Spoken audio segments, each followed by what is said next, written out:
Bismillahirrahmanirrahim. Assalamualaikum, dear students. My name is Muhammad Ali and I am lecturer statistics in Army 502 Model College, Tulsa Road, Lalazar, Rawalpindi. Dear students, पिछले lecture की last में मैंने एक chart बनाया था जिसमें मैंने बताया था कि ये तीसरा स्पेशल केस है जो वेटेड प्राइस इंडेक्स नंबर के सिलसिले में हम देखते हैं अक्सर पेपर में, और इस चार्ट से हम दो मज़ीद नए चार्ट बना सकते हैं। तो सबसे पहले हम ये देखते हैं कि इस क्वेश्चन की बेसिस क्या हैं।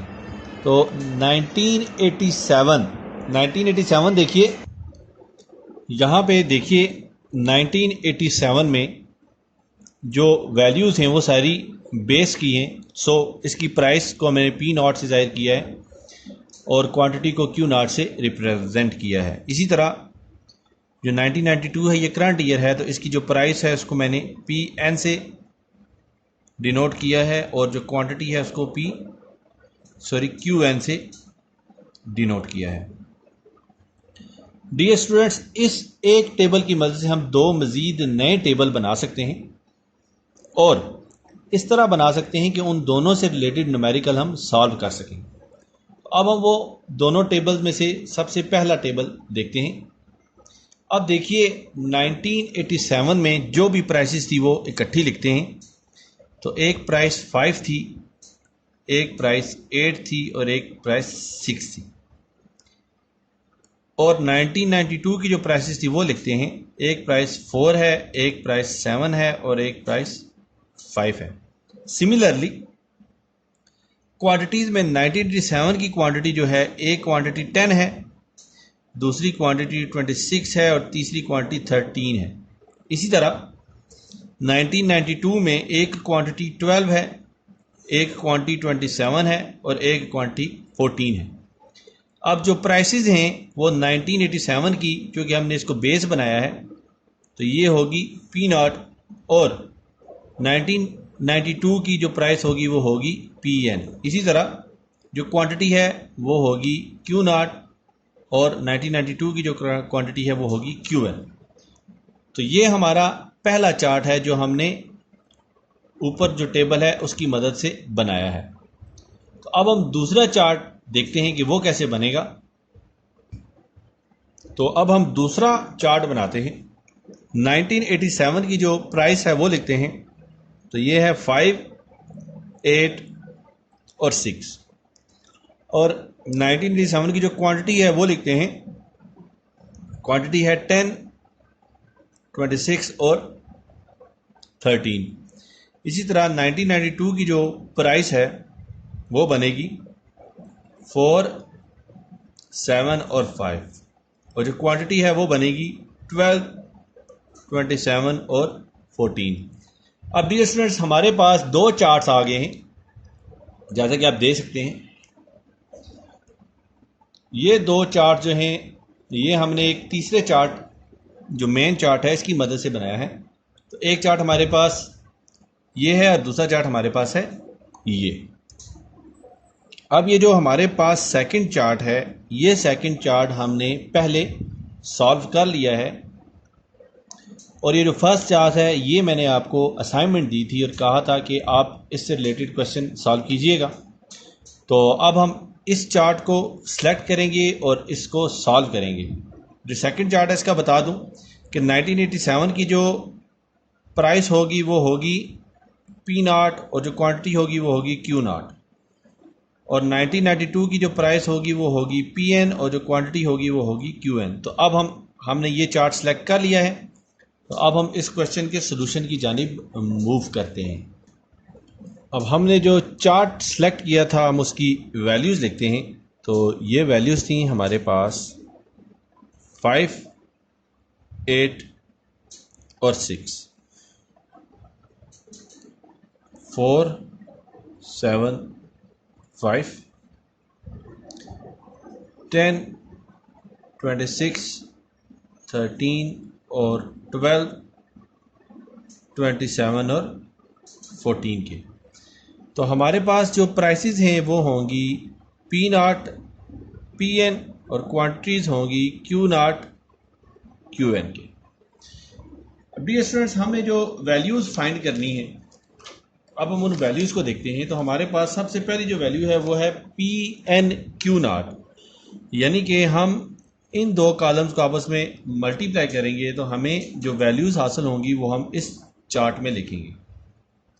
तो हमें जो सबसे पहली वैल्यू हासिल होगी वो होगी 400। 10 को हमने 40 से मल्टीप्लाई किया। अब 26 को जब हम 7 से मल्टीप्लाई करेंगे तो हमें वैल्यू हासिल होगी 182 के। और इसी तरह जब हम 13 को 5 से मल्टीप्लाई करेंगे तो हमें वैल्यू जो हासिल होगी वो होगी 65। और जो सम आएगा इन सब का ऐड होने के बाद ये होगा 287। अब इसी तरह हम नेक्स्ट वैल्यू फाइंड करेंगे पी नाट क्यू नाट की। तो इसमें हम पी नाट और क्यू नाट को मल्टीप्लाई करेंगे, यानी कि 5 और 10 के कॉलम को। तो सबसे पहले जो वैल्यू हमें हासिल होगी ये होगी 50। उसके बाद जो नेक्स्ट वैल्यू हमें हासिल होगी वो होगी 182। और जो थर्ड वैल्यू है वो हमें हासिल होगी 78 के। और जब हम इन तीन वैल्यूज़ को आपस में ऐड करेंगे तो हमें वैल्यू हासिल होगी 336। इसी तरह P1 Q1 फाइंड करेंगे तो हमारे पास सबसे पहली वैल्यू है वो हासिल होगी 48। यहाँ पे मैंने P1 Q1 लिखा है और यहाँ पे मैंने PN QN, तो आप 1 को N भी लिख सकते हो। तो PN QN जो हमारे पास आएगा वो आएगा PN के कॉलम और QN के कॉलम को, यानी कि 12 इंटू 4 इस कॉलम को हमने इंगेज करना है। तो नेक्स्ट वैल्यू हमारे पास आएगी 189 और उसके बाद जो हमारे पास वैल्यू आएगी वो आएगी 70। तो जब इन सब वैल्यूज को हम ऐड करेंगे तो हमें वैल्यू हासिल होगी 307 की। उसके बाद देखिए लास्ट जो कॉलम है उसमें सबसे पहली वैल्यू हमें हासिल होगी वो होगी 120। उसके बाद जो दूसरी वैल्यू हासिल होगी वो होगी 702 और जो तीसरी वैल्यू हासिल होगी वो होगी 182। और इन सब वैल्यू को ऐड करेंगे तो हमें 1004 हासिल होगा। तो अब हम सबसे पहले लास्ट पेयर निकालते हैं।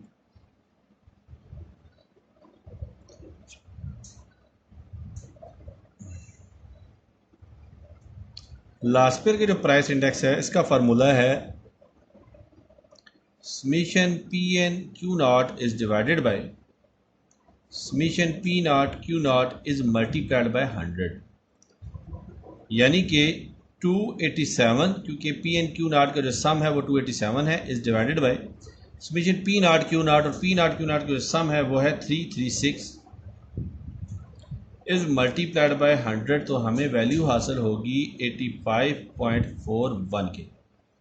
इसी तरह हम पार्शियस फाइंड करेंगे। तो पार्शियस का फार्मूला है summation P N Q N is divided by summation P naught Q N is multiplied by 100। तो हमें जो वैल्यू हासिल होगी वो होगी 307 is divided by 1004 is multiplied by 100, क्योंकि summation P naught Q N का जो सम है वो 307 है और summation P naught Q N का जो सम है वो 1004 है। तो हमें वैल्यू हासिल होगी 30.57 की। इसी तरह हम फिशर कैलकुलेट करेंगे। तो फिशर का जो फार्मूला है वो बनता है summation P N Q naught is divided by summation P naught Q naught multiplied by summation P N Q N is divided by summation P naught Q N is multiplied by 100। तो हम इसको value put करते हैं तो हमें हासिल होगा 287 is divided bye 336 is multiplied bye 307 is divided by 1004 के इज मल्टीप्लाइड बाय 100। तो फर्दर मैथमेटिकल कैलकुलेशंस के बाद हमें जो फिशर की वैल्यू हासिल होगी वो होगी 85.35। तो मार्शल जो है वो हम अब फाइंड करते हैं। तो मार्शल का फार्मूला है summation P N Q naught is divided by P naught plus summation P N Q N is divided by, यानी कि summation P N Q naught plus summation P naught Q N is divided by summation P naught Q naught plus summation P naught Q N is multiplied by 100। तो values put करते हैं हम। तो इसकी value जब हम put करेंगे तो हमें हासिल होगा 287 plus 307 is divided bye 336 plus 1004 is multiplied by 100 के। तो फर्दर मैथमेटिकल कैलकुलेशंस के बाद हमें जो वैल्यू हासिल होगी वो वैल्यू हमें हासिल होगी 44.3 के। डियर स्टूडेंट्स, इस क्वेश्चन में थोड़ी सी तब्दीली वो ये भी कर सकते हैं कि वो आपको टेबल यहीं दें, ये जो हमारे सामने टेबल लिखा हुआ है, और आपको कैलकुलेट करने का कह दें कि बाय यूजिंग फॉलोइंग डाटा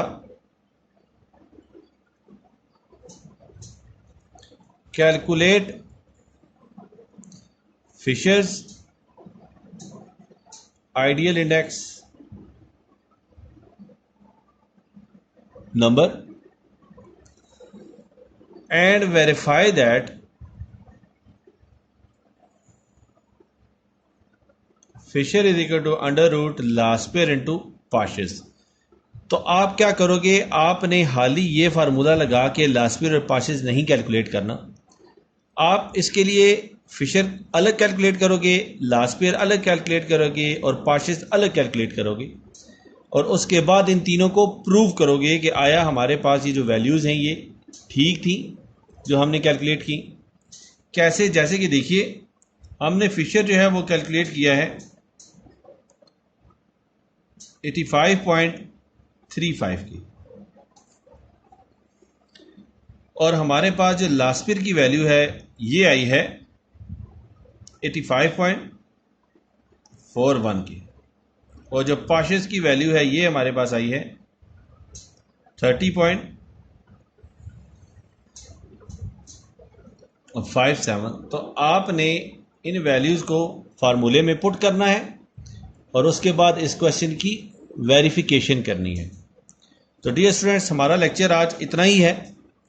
इंशाल्लाह ताला नेक्स्ट हम न्यू लेक्चर के साथ आएंगे। उससे पहले हम अगले टॉपिक को थोड़ा सा डिस्कस करते हैं। तो नेक्स्ट जो हमारा टॉपिक है वो है कंज्यूमर प्राइस इंडेक्स नंबर। हम इसको CPI से भी रिप्रेजेंट करते हैं। तो इसका डेफिनेशन जो है वो होगी a formula which is used to measure change in a basket of goods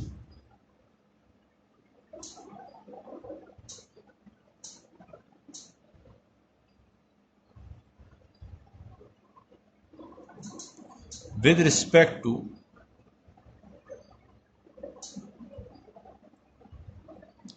time or place is called as consumer price index number. तो डियर स्टूडेंट्स, यहाँ पे एक वर्ड है बास्केट ऑफ गुड्स। अब बास्केट ऑफ गुड्स का मतलब ये नहीं है कि हमारे पास एक बास्केट होती है और उसमें मुख्तलिफ अशिया पड़ी हुई होती हैं, ऐसा हरगिज़ नहीं है। बास्केट ऑफ गुड्स का मतलब ये है कि हमारे पास कुछ सर्टन कमोडिटीज़ हैं, कुछ सर्टन आइटम्स हैं जो कि हमने अपने निगाह में रखने हैं और उनके मुताबिक उनका consumer price index number find करना है।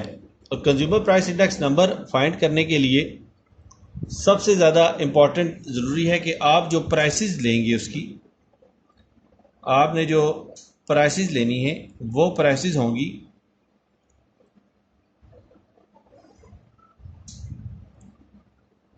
परचून की प्राइस यानी कि रिटेल प्राइसेस,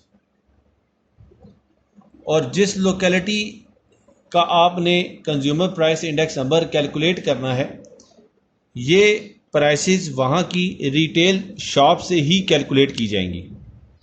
ऐसा नहीं है कि आप एक झोंपड़ियों की जो बस्ती है वहाँ की consumer price index number calculate कर रहे हैं और आप प्राइसेस आपने इस्लामाबाद के किसी पोश एरिया में जो बने हुए बड़े बड़े मार्ट्स हैं उनकी लगाई हों। नहीं, ऐसा नहीं होगा। जिस इलाके के बारे में आपने consumer price index number calculate करना है, उसी इलाके के जो बास्केट ऑफ गुड्स हैं उनकी प्राइसेस रिटेल आपने हासिल करनी है। और उसके अलावा आपने जिस लोकेलिटी की consumer price index number calculation करनी है, उसके जो लिविंग स्टैंडर्ड्स हैं उनका भी ध्यान रखना है कि आया वो किस तरह की लाइफ जी रहे हैं। ऐसा ना हो कि आप किसी मीडियोकर फैमिली का डाटा देख रहे हों और आप कैलकुलेशंस जो हैं वो अमीर कबीर फैमिलियों की कर रहे हों। तो डियर स्टूडेंट्स, इसके आगे दो मेथड्स हैं। ये दो मेथड्स जो हैं ये हम इंशाअल्लाह ताला नेक्स्ट लेक्चर में पढ़ेंगे और इससे रिलेटेड न्यूमेरिक कैलकुलेशंस भी करेंगे। तो डियर स्टूडेंट्स, इसके लिए जो हमारे पास मेन लास्पिर का फार्मूला है, ये लास्पिर का फार्मूला ही इस मेथड में यूज़ होता है।